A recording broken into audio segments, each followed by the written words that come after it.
chocolate, e vai no fogo só pro... Não, porque o que vai no meio. É, só isso daí, ó.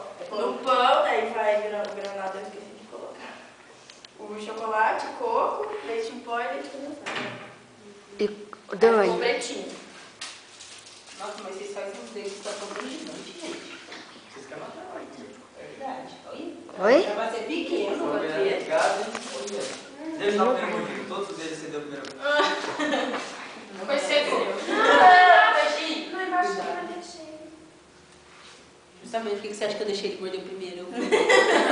Debaixo desse morar de morrer. Ninguém come. Os outros Veneno de rato da caganeira? Hã? Veneno de rato da caganeira? Não, morte instantânea. Então, cai duro. E por que bibi franguito e preste pau? O preste pau porque é meio prestígio, sim, daí nós resolvemos colocar o pau no meio. Pau é o quê? E o bipi franguito foi lá na hora, já era 2h30, ela falou, cadê o nome do frango?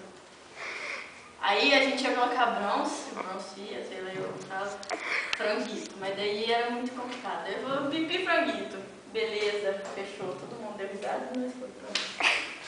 Aí eu saí correndo. Eu tô gravando, tá? Antes de vocês comerem,